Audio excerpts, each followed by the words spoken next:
Hello UPSC aspirants. आज मैं तुम्हें रियल लाइफ से एक ऐसा किस्सा सुनाने जा रही हूँ जिससे तुम्हें समझ में आएगा कि यूपीएससी आईएएस के इंटरव्यू के लिए अगर बहुत हाई स्कोर करना है तो किस तरह के जवाब होने चाहिए। तो सबसे पहले मेरे चैनल को सब्सक्राइब कर लो और बेल आइकन को दबा दो। तो किस्सा यूँ है कि हमारे घर के पास में एक फैमिली रहा करती थी जब मैं कॉलेज में थी। तो उनकी एक लड़की थी जो मैरिजेबल एज की थी। आज से 30 साल पहले शादियां जल्दी हो जाती थी, 20, 21, 22 में। तो उस लड़की को हमेशा से कहा गया था कि तुम शादी करनी है तुम्हारी और हमारी पसंद से करनी। तो लड़की उसके लिए मेंटली प्रिपेयर्ड थी। खैर एंगेजमेंट हो गई। लड़का बहुत पढ़ा लिखा था, IIT IIM वगैरह का, और वो IAS की तैयारी भी कर रहा था। लड़की बड़ी खुश थी। कई महीने एंगेजमेंट चलती रही। उसके बाद क्या हुआ, यूपीएससी IAS का रिजल्ट आ गया। वो बहुत अच्छी रैंक से वो लड़का सिलेक्ट हो गया। जब सेलेक्ट हो गया सब लोग खुश थे, लड़की भी बहुत खुश थी। लेकिन लड़के को अब ये लगा कि अब मैं IAS बन गया हूं तो ये लड़की मेरे मुताबिक की नहीं है। मुझे किसी और तरह की लड़की चाहिए। हो सकता है वर्किंग चाहिए हो सकता है करियर या प्रोफेशनली क्वालिफाइड वाली चाहिए हो। तो उन्होंने इस शादी से मना कर दिया। जो सगाई थी उसको तोड़ दिया। अब लड़की बिल्कुल छटपटा गई, बहुत परेशान हो गई, क्योंकि उसने और कुछ कभी सोचा ही नहीं था। अब माँ बाप को ये लगा कि एक जगह से सगाई टूटी है, बदनामी होगी, क्योंकि 30 साल पहले ऐसा होता था, समाज लड़की पे दोष डालता था। तो उन्हें लगा फटाफट इसकी दोबारा से कहीं एंगेजमेंट करके शादी कर दो। अब लड़की लेकिन इस चीज़ के लिए तैयार नहीं थी। उसने कहा मैंने एक बार तो धोखा खा लिया, वो IAS क्या बन गया, उसने मुझे ना कर दी, तो अब मैं IAS बन के दिखाऊंगी। लेकिन माँ बाप 2-3 साल का टाइम उस लड़की को देने को तैयार नहीं थे। अब लड़की क्या करे, सारा समाज ये कह रहा था नहीं नहीं जल्दी शादी करो, नहीं तो फिर शादी नहीं होगी, एक बार सगाई टूट चुकी है। अब लड़की ने क्या किया, इस लड़की ने एक बहुत रिबेलियस कदम उठाया।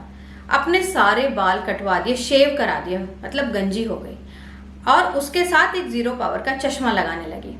अब जो मैरिज मार्केट में वैसे वहाँ पे इन लड़कियों की कोई वैल्यू नहीं है जो गंजी हूँ और चश्मा भी लगाती हूँ। तो रिश्ते आने बंद हो गए। जो पहले आते थे अब रिश्ते नहीं आते। सबको लगता था कुछ अजीब सी है लड़की, शायद इसकी सगाई टूट गई तो इसके दिमाग पे असर हो गया। लेकिन वो फोकस थी, वो पढ़ती रही, प्रीलिम्स क्लियर किया, मेंस क्लियर किया। अब जब वो इंटरव्यू में गई तो इंटरव्यू में क्या हुआ मैं आगे बताऊंगी। तब तक मेरे चैनल को सब्सक्राइब कर लो और बेल आइकन को दबा दो। इंटरव्यू में गई तो जाहिर सी बात है कि इंटरव्यू बोर्ड वालों ने तो पूछना ही था कि तुम्हारे सिर पे बाल क्यों नहीं है, क्या बात है। और बढ़िया अच्छे वेल ड्रेस होके गए, लेकिन बाल तो नहीं थे।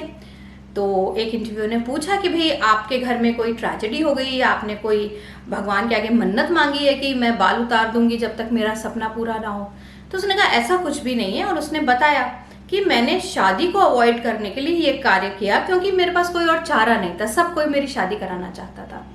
तो इंटरव्यू बोर्ड को ये बात पसंद आई कि जहाँ पर इतने सारी ऑपोजिशन हो, सबकी तरफ से प्रेशर हो, फिर उसने कोई तरीका निकाला। उसके बाद इंटरव्यू बोर्ड ने उससे एक और क्वेश्चन पूछा जिसके आंसर के चलते इंटरव्यू बोर्ड ने खुद उसको कॉम्प्लीमेंट किया।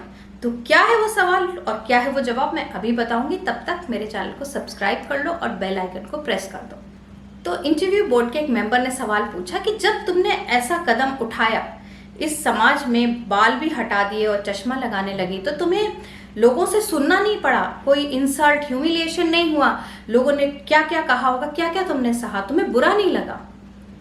तो उस लड़की ने, और इस लड़की को मैं पर्सनली जानती हूँ, इसने जवाब दिया कि छोटे छोटे शहरों की लड़कियां, जो एक मामूली मिडिल क्लास घरों की लड़कियां होती हैं छोटे शहरों की, जब वो बड़े बड़े सपने देखती हैं और बहुत बड़े सपने देखती हैं तो उन सपनों के रास्ते में छोटी मोटी रुकावटें, कठिनाइयां आती हैं, छोटी मोटी कीमत देनी पड़ती है। तो मेरे सपने के लिए जो कि एक IAS बनना है, उसके लिए ये कीमत मुझे बहुत छोटी लगी और मैंने हंसते खेलते चुका दी। मुझे तो ये भी लगता है कि अगर IAS बनने के लिए मुझे जिंदगी भर ऐसे रहना पड़ता और लोगों की सुननी पड़ती तो भी मैं करती, क्योंकि मेरे लिए मेरा सपना इन सब चीज़ों से बड़ा था। तो इंटरव्यू बोर्ड वाले लोग बहुत खुश हुए और उन्होंने उसको कहा कि हमें आपका जो ये जज्बा है कि कुछ भी हो जाए मैं सपना पूरा करूंगी, ये बहुत अच्छा लगा, बहुत ही अच्छा लगा, कमाल है। और फिर उन्होंने उससे एक सवाल पूछा कि अगर इस पूरी जो आपने किया इससे एक जीवन की सीख आपको अपने जूनियर्स को देनी हो तो आप क्या देंगी? तो उस लड़की ने कहा मैं 2 चीज़ें बताऊंगी। एक तो कभी भी किसी की जो रिजेक्शन है उसको नेगेटिवली मत लो, उसको पॉजिटिवली लो और सोचो कि हम अब क्या कर सकते हैं। और दूसरा, जहाँ चाह होती वहाँ राह निकल आती है। करने के लिए एक इच्छा होना ही काफ़ी है और ना करने के लिए 100 बहाने भी कम है। तो मेरे पास इच्छा थी, मैंने कर लिया। तो इंटरव्यू बोर्ड में जैसा वो बताती हैं कि एक लेडी इंटरव्यूअर थी, उन्होंने उससे कहा कि मुझे तुमसे मिलकर गर्व हो रहा है और काश मैं तुम्हारे जैसी होती जब मैं तुम्हारी उम्र की थी। अगर तुम सर्विसेज में क्वालिफाई होकर ज्वाइन करोगी तो ये सर्विसेज की खुशकिस्मती होगी। इतनी बड़ी बात कह दी इंटरव्यू बोर्ड वालों ने। और ऑफ कोर्स सिलेक्शन तो होना ही था, सिलेक्शन हुआ। लेकिन ये देखो कि जहां पर लोग लिखते हैं मुझे ईमेल्स, ये रुकावट है, वो कमी है, इस वजह से नहीं, उस हर चीज का सॉल्यूशन आप खुद निकाल सकते हो। अगर 30 साल पहले एक लड़की शादी को अवॉइड करने के लिए इतना बड़ा कदम उठा सकती है, तो तुम अपने सपने के लिए छोटा मोटा कदम भी नहीं उठा सकते क्या? वही बात, छोटे छोटे शहरों में जब बड़े बड़े सपने पालोगे तो छोटी बड़ी कीमत तो देनी ही पड़ेगी। तो आज की वीडियो में इतना ही। मैं हूं Anupama Chandra, ex civil services officer और UPSC expert. Follow me, subscribe to my channel.